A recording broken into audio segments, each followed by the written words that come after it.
வணக்கம் நண்பர்களே. நான் இன்றைக்கி இருக்கிற இடம் வந்து பார்த்திங்கன்னா, இதுக்கு அறிமுகமே தேவையில்லை. பெருவுடையார் கோவில்னு சொல்லப்படுற கங்கை கொண்ட சோழபுரம் பெருவுடையார் கோவில் மாமன்னர் ராஜேந்திர சோழன் கட்டிய கோவில். அதாவது இந்த கோவில் வந்து ராஜேந்திர சோழன் கட்டியதுங்கிறது எஸ்ஆலம் செப்பேடுகள் மூலமாக தான் நமக்கு தெரியுது. அதாவது லகுலிச பண்டிதர் மூலமாக நமக்கு தெரிய வருது.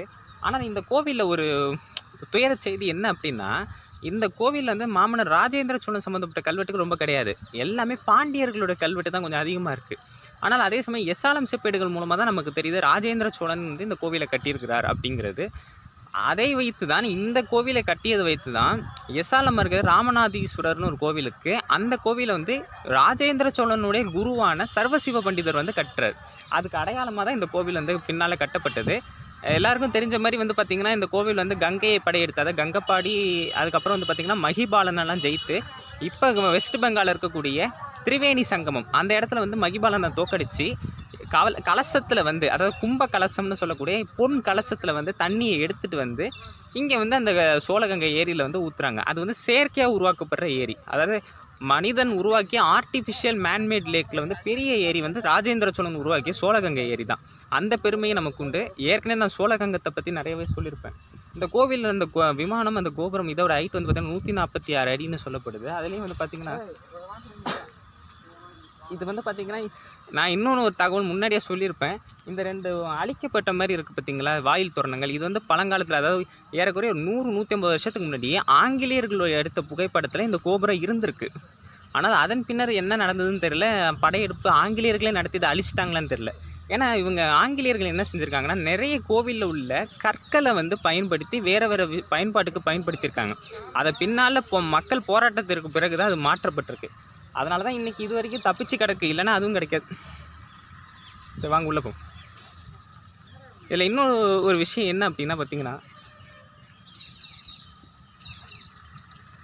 கல்வெட்டு வந்து நான் 4 கல்வெட்டுகள் பார்த்துருக்கேன். அந்த 4 கல்வெட்டுகளை வந்து பார்த்திங்கன்னா, விக்ரம பாண்டிய தேவருடைய கல்வெட்டு, அப்புறம் குலசேகர பாண்டிய தேவருடைய 2 கல்வெட்டு, அதே பிறகு பார்த்திங்கன்னா குலத்துங்க சோழனுடைய ஒரு கல்வெட்டு. வருத்தத்தக்க செய்தி அதுதான். அதாவது இந்த கோவில் கட்டப்பட்டதே ராஜேந்திர சோழனால். ஆனால் இந்த கோவிலில் ராஜேந்திர சோழன் சம்மந்தப்பட்ட கல்வெட்டு, அதாவது அவர் காலத்தில் இயற்றப்பட்ட கல்வெட்டு ரொம்பவே கிடையாது. அது என்ன காரணம்னு தெரியல. வரலாற்று ரீதியாக பின்னால் வந்து அங்கே அழிச்சாங்களா என்னன்னு தெரியல.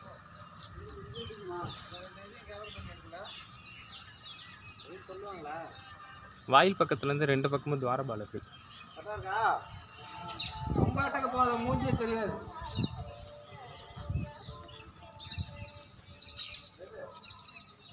ஆமாம், இதுக்கப்புறம் இதுதான் அங்கே மழை நேரத்தில் வந்து பார்க்க இன்னும் சூப்பராக இருக்குது. இந்த இடம் வந்து நல்லா இருக்குது பார்க்கவே. கூட்டம் இன்றைக்கி ரொம்ப இல்லை. அது ஒரு விதத்தில் நமக்கு நல்லதாகவும் போயிடுச்சு கூட்டம். ஆனால் ஆக்சுவலாக வந்து இந்த நேரத்தில் வந்து நான் ஒரு முறை 2 மாதத்துக்கு முன்னாடி வரும்போது கூட்டம் பயங்கர கூட்டமாக இருந்தது. ஆனால் இன்றைக்கி இந்த கூட்டங்கள் இல்லை. பாருங்க, கொடிமரம். அந்த காலத்தில் பீடமே எவ்வளோ பெருசாக அமைச்சிருக்காங்க பாருங்க. அதாவது இந்த கோவிலில் உள்ள இது வந்து பார்த்திங்கன்னா, இது வந்து இந்த மாதிரி அமைப்பு வந்து தஞ்சை பெரிய கோயிலில் கூட நம்ம இது மாதிரி பார்க்க முடியாது. இது வந்து இந்த கோவிலில் மட்டும் அந்த அமைப்பை கொஞ்சம் வித்தியாசமாக அவர் கட்டியிருப்பார். அவர் ராஜேந்திர சோழன் நினச்சிருந்தா இந்த கோவிலை வந்து ராஜராஜ சோழனோட பெரியதாக கட்டியிருக்க முடியும். ஆனால் அவருக்கு மரியாதை செலுத்தும் விதமாக அதை விட்டுட்டார். இப்போ இந்த கல்வெட்டு தாங்க இது வரைக்கும் பார்த்திங்களா, இந்த கல்வெட்டு அழிக்கப்பட்டிருக்கு. இப்போ இது வந்து இறைவன் வந்து கிழக்கு நோக்கி காட்சி அளிக்கிறார். அந்த காரணத்தினால இது கிழக்கு ஈஸ்ட் வாழுது.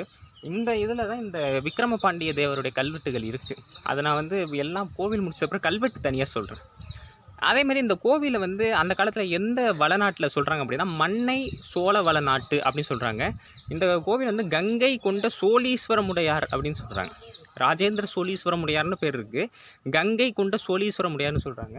அதில் ஒன்று தான் இங்கே பாருங்கள். இது வந்து விக்ரம பாண்டிய தேவருடைய கல்வெட்டு. அப்புறம் அந்த பக்கம் சவுத் வாலில் வந்து பார்த்திங்கன்னா, இந்த கோவிலில் நிறைய கல்வெட்டுகள் இருக்குது. ஆனால் நான் பார்த்தது ஒரு 4 கல்வெட்டு. அதில் வந்து 2 கல்வெட்டு பார்த்திங்கன்னா குலசேகர பாண்டிய தேவருடைய கல்வெட்டு. இது நந்தி.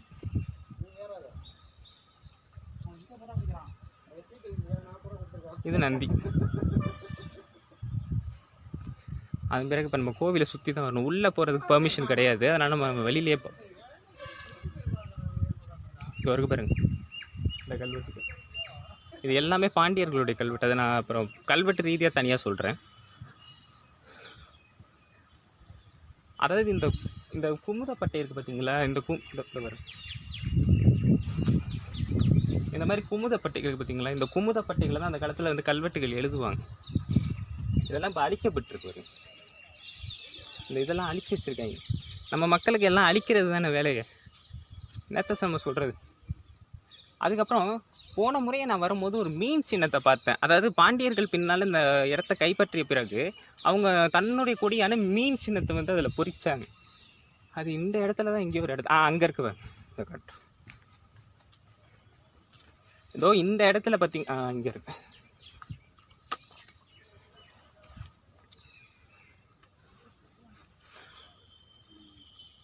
இதோ பாருங்க, இங்கே மீன் சின்னம் தெரியுது பார்த்தீங்களா, இதுதான் மீன் சின்னம். இந்த மீன் சின்னம் எதுக்காக பொறிக்கப்பட்டிருக்கு அப்படின்னா, பின்னால் வந்த பாண்டிய பேரரசு, அதாவது ஒரு பேர் என்ன, குலசேகர பாண்டியன், அப்புறம் வந்து பார்த்திங்கன்னா வந்து மாரவர்ம சுந்தரபாண்டியன், இவர்களுடைய ஆட்சிக்குட்பட்டு வந்த காரணத்தினால அவர்கள் இந்த மீன் சின்னத்தை பொறிச்சிருக்காங்க பாருங்க. எனக்கு தெரிஞ்ச அந்த பக்கமும் அங்கே மீன் சின்னம் இருந்திருக்க வாய்ப்பு உண்டு, ஆனால் அதை விட்டுட்டாங்க. இருந்திருக்க வாய்ப்பு உண்டு, ஏன்னா பாண்டியர்களோடது வந்து 2 மீன்கள் கொண்டது. அதில் ஒரு மீன் மட்டும்தான் இந்த இடத்துல இருக்குது. இன்னொரு மீன் வந்து அங்கே பொறிக்கப்பட்டிருக்கலாம், அது ஒருவேளை அழிக்கப்பட்டிருக்கலாம் பின்னால்.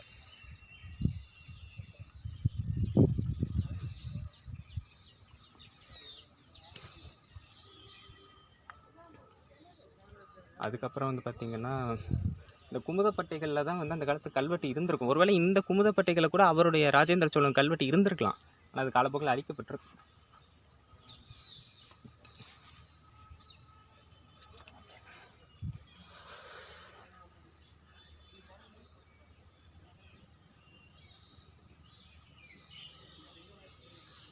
ஏன் அதில் மீன் ஒரு இங்கே வந்தது? ராஜேந்திர சோழனுக்கும் பாண்டியனுக்கும் என்ன நடுவில் வரும்? அதாவது ராஜேந்திர சோழனுக்கு பிறகு வந்து கிட்டத்தட்ட குலத்துங்க சோழன் இவங்கெல்லாம் வந்தாங்க. அதன் பிறகு வந்து 3ஆம் ராஜேந்திரனோட அந்த வம்சம் முடிஞ்சு போச்சு. அப்போ முடிஞ்சு போகும்போது 3ஆம் ராஜேந்திரன் தோத்து போனது யார்கிட்டனா, மாரவர்ம சுந்தரபாண்டியன் தோத்து. ஆமாம், அப்போ மாரவர்ம சுந்தரபாண்டியன் ஒவ்வொரு தேசமாக இந்த மாட மாளிகைகள்லாம் அழிச்சிட்டு வரும்போது இந்த கங்கை கொண்ட சோழபுரத்துக்கும் அவர் வராரு. காரணம் என்னென்னா, இது பல காலமாக கங்கை கொண்ட சோழபுரம் வந்து தலைநகரமாக இருக்குது. தஞ்சாவூரும் உரந்தையும் அடித்து வந்தது தான் மாரவர்ம சுந்தரபாண்டியனோட மெய்கீர்த்தியில் இருக்குது. அப்போ அவர் அதையும் அடிச்சுட்டு, இது வந்து பாண்டிய படையெடுப்பாலே அழிஞ்சு போன ஒரு நகரம். அங்கே இருக்கிற மாளிகையும் பாண்டிய படையெடுப்பால் தான் அழிஞ்சு போயிருக்கு. மாளிகை இருக்காங்க அங்கே. இங்கேருந்து ஒரு 3 கிலோமீட்டர் போனீங்கன்னா மாளிகை மேடுன்னு ஒரு இடம் இருக்கு. அது வந்து மாளிகை கண்டுபிடிக்கப்பட்டது தான். அது ஒரு அடையாளம் தானே நமக்கு. அது ரைட்டு, அதனால ஒன்றும் இல்லை. அதனால இப்போ சுந்தரபாண்டியன் வரைச்சு அவருடைய போட்டு இங்கே மீன் அடிச்சிருக்காங்க. இங்கேயும் இருக்கு. அதான் மீன் சிம்பிள் வந்து அவங்க அடிக்கடி கிடைக்கும். புலிக்கொடி வந்து இங்கே புலிக்கொடி இருந்திருக்கணும், அழிச்சிருக்காங்க.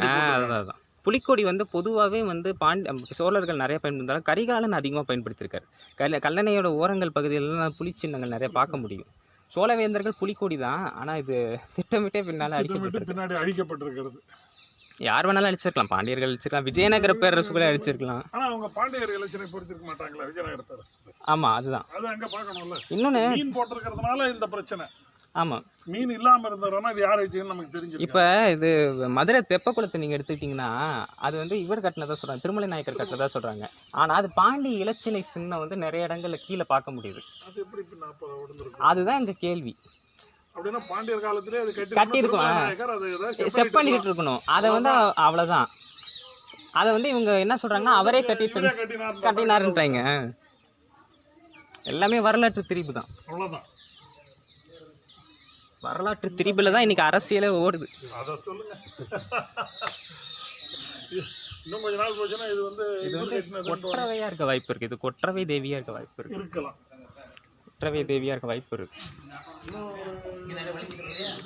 சூப்பராக இது வந்து பார்த்தீங்கன்னா ரெண்டு யானைகள் சுற்றி இருக்கிற காரணத்தால் இது லக்ஷ்மி தேவியாக இருக்க வாய்ப்பு இருக்குது.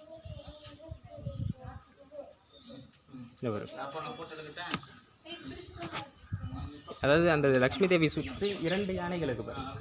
அதனால தானே லக்ஷ்மிக்கு கஜலக்ஷ்மினே பேர் உண்டு. அதனால இது வந்து திருமகலத்திற்கு கோயில் திறந்துருக்கா நட. எக்ஸ்கியூஸ் மீ, கொஞ்சம் தள்ளி. இதுதாங்க வந்து அந்த எந்த கல்வெட்டு இதுதான்